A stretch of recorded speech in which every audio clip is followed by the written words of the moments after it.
In this video, we are going to discuss what is the appropriate time to start preparing for your joint entrance exam JEE. Okay? तो कई सारे students class 11th में या 12th में usually preparation शुरू करते हैं, जो नॉर्मल माना जाता है। या तो बच्चे 12th में प्रिपरेशन करते हैं एक साल लेके 12th, और they drop for the exam, right? और the second option is that they start preparing in the class 11th plus 12th. Okay, but according to me this is not the appropriate time to prepare for JEE. उसका कारण यह है कि this is not enough time. आजकल exam इतना ज्यादा competitive हो चुका है, और एग्जामिनेशन में क्या होता है कि देखिए, आप 10th to 12th 11th जब जाते हो ना, there is a very big gap between your 10th and 11th class. Okay, वो गैप को कवर करने में कई बच्चे फिसल जाते हैं. एंड अपार्ट फ्रॉम दैट, आपका 11th plus 12th का जो सिलेबस है that is also a bit large. Okay, it is not something जो आप एग्जैक्टली 2 साल में कर सकते हो, स्पेशली अगर आपकी प्रायर ट्रेनिंग नहीं है. तो उसको हम इस वीडियो में डिस्कस करते हैं. एक छोटी सी अनाउंसमेंट रहेगी. हमारा JEE की अर्ली प्रिपरेशन के लिए एक JEE फाउंडेशन कोर्स आता है for students of class 9th and 10th. Okay, इस कोर्स के अंदर आपको आपकी JEE की पूरी early preparation along with your class 9th 10th and all exams held in class 9th 10th like IJSO, NTSC और भी जितने भी ओलंपियाड्स होते हैं, RMO वगैरह, मैथ्स ओलंपियाड, IOQM, सब चीज़ों की तैयारी आपको एक ही कोर्स के अंदर करा दी जाती है. It has video lectures, test series, practice question, सब कुछ एक ही जगह पर मिल जाएगा. So do check it out, link is given in the description. Okay, तो अब ये 10th to 11th के बीच का गैप है, इसको हम कैसे कवर कर सकते हैं? ठीक है, तो एक तरीका ये होता है कि यार आप 11th 12th में ही बहुत ज़्यादा मेहनत करें, 11th 12th में रेगुलर रहे, और जैसा आपको टीचर्स पढ़ा रहे हैं वैसे पढ़ते जाइए, और सब लोग करते भी यही है. लेकिन इसमें प्रॉब्लम क्या है कि ये सुनने में बहुत अच्छा लगता है, बट ये प्रैक्टिकल थोड़ा नहीं है. क्यों? क्योंकि देखिए, जब बच्चा 10th में होता है तो यूजली कई सारे बच्चे बहुत ही नॉर्मल, जो अपनी CBSE की या NCERT की या आपका जो भी बोर्ड है उसकी बुक्स और उसका करिकुलम पढ़ रहे होते हैं, जहाँ पे किसी प्रकार की out of the box thinking नहीं होती है, बहुत ज़्यादा कैलकुलेटिव क्वेश्चंस नहीं होते हैं, बहुत ज़्यादा सोचना नहीं पड़ता है. जैसे ही आप 11th में JEE की प्रिपरेशन करते हैं, स्पेशली JEE एडवांस्ड की, IIT JEE की, वहाँ पे क्या प्रॉब्लम आ जाती है गाइस कि क्वेश्चंस का लेवल थोड़ा उठ जाता है. ठीक है, क्वेश्चंस थोड़े डिफिकल्ट आते हैं, कॉन्सेप्ट थोड़े इन्वॉल्व ज़्यादा होते हैं, इंटीग्रेशन, डिफरेंशिएशन, वेक्टर अलजेब्रा, बहुत ज़्यादा लंबी लंबी कैलकुलेशन, इस तरह की चीज़ें आने लग जाती है, जो सब बच्चों के लिए समझना एकदम से आसान नहीं होता है.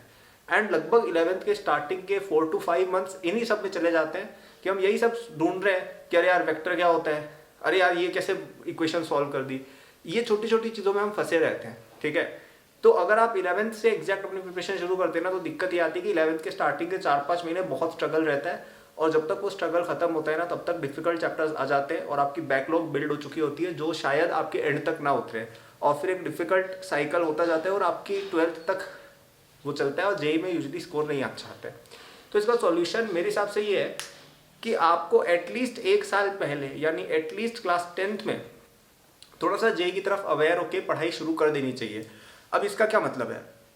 इसका ये मतलब हुआ कि आपका लेट से थोड़े बहुत 11th के चैप्टर आप 10th में पढ़ रहे हो. ठीक है, जैसे वेक्टर अलजेब्रा है वो आपने 10th में पढ़ ली. ठीक है, आपकी इंटीग्रेशन, डिफरेंशिएशन के बेसिक्स आपको 10th में आते हैं. ठीक है, जिससे फिजिक्स काफ़ी आसान हो जाएगी, मैथमेटिक्स भी आसान हो जाएगी. 11th के अंदर काफ़ी सारे ट्रिग्नोमेट्रिक फॉर्मूले हैं, काफ़ी सारे एरिथमेटिक प्रोग्रेशन रिलेटेड बातें की गई है, काफ़ी सारी क्वाड्रेटिक इक्वेशन रिलेटेड बातें की गई है, बाइनोमियल थ्योरम रिलेटेड बातें की गई है मैथमेटिक्स में, जो काफ़ी काम आती हैं.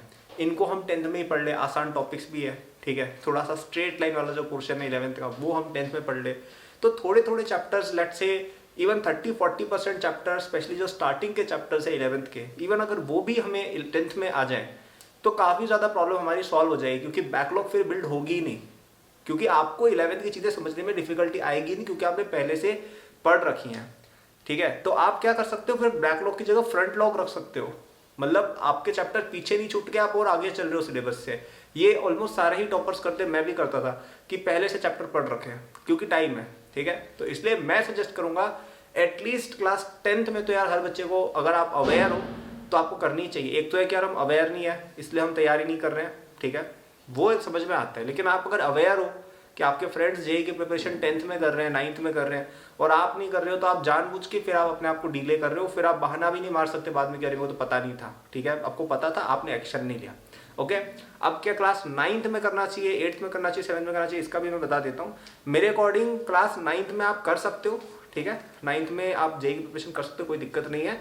लेकिन मेरा सजेशन ये रहेगा कि और भी कई सारे एग्जाम्स है क्लास 9-10 में, जैसे एनटीएसी हो गया, आपका ओलंपियाड्स हो गए आईजेएसओ जैसे या आईएमओ जैसे, आरएमओ, आईओक्यूएम, ये सब जो एग्जाम्स हैं, I think if you prepare for these exams, उनसे भी आपका काफ़ी हद तक जेई प्रिपरेशन हो जाएगा, बिकॉज ये क्लास 9-10 के कॉन्सेप्ट को थोड़ा 11-12 पर एलिवेट करके ही पूछते हैं। ओके, एंड आप पहले से जेई के लिए इतना फोकस्ड होकर पढ़ोगे तो कहीं ना कहीं शायद आप बर्न आउट भी हो जाओ, क्योंकि यार कोई और अचीवमेंट नहीं है ना लाइफ में, कोई और गोल नहीं, थोड़ा अजीब लग जाता है। तो मेरा सजेशन है कि क्लास 9th में आप कर सकते हो जेई की preparation, but you can also aim for some other olympiad जो आपके स्कूल करिकुलम से थोड़ा बियॉन्ड हो।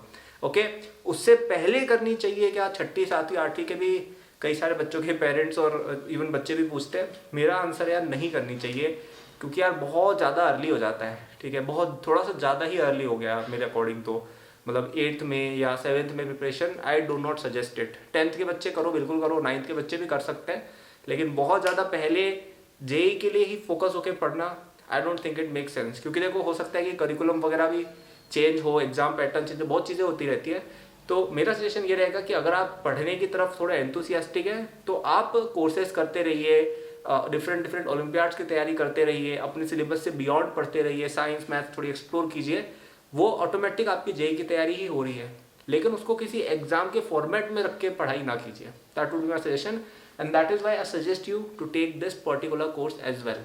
इसमें हम आपको किसी पर्टिकुलर एग्जाम की तरफ फोकस होकर नहीं पढ़ा रहे, हमारा फोकस है कि जो भी स्टूडेंट है वो बेस्ट नॉलेज गेन कर पाए डिपेंडिंग ऑन जो भी एग्जाम वो दे, ठीक है। आपको क्लास 9-10 का चाहिए नॉलेज, वो भी इसमें मिल जाएगा।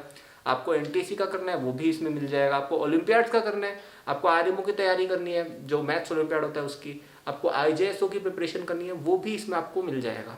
It's basically a all in one package जहाँ पे आपको सारी नॉलेज मिल जाएगी, और आप जो भी एग्जाम को टारगेट करते हो उसके अकॉर्डिंग आप अपनी प्रिपरेशन मोल्ड कर सकते हो, ठीक है। तो आई हाईली रिकमेंड, काफ़ी कम रेट पर भी अवेलेबल है, every student to have it. क्योंकि मैं जब स्टूडेंट था मैं विश करता था कि काश मेरे पास भी इस तरह की चीज़ होती, तो शायद मैंने एग्जाम सारे निकाल लिए, लेकिन एक मन में रहता है ना यार कि शायद थोड़ा और बेटर अपन कर सकते थे या थोड़ा ईजी रहता, ठीक है। So do check it out. So that is my answer. I think class 10th में मिनिमम हर बच्चे को अपनी जेई प्रिपरेशन शुरू कर देनी चाहिए, and for the best effect 9th में करें तो और ज़्यादा बेटर है। तो thanks for watching this video, like and subscribe for more such content. आपको अगर मेरे कोर्स का चाहिए एक्सेस तो डिस्क्रिप्शन में उसका भी लिंक आपको मिल जाएगा, मेरे सोशल हैंडल्स भी डिस्क्रिप्शन में दिए हुए हैं। If you have any queries, good luck.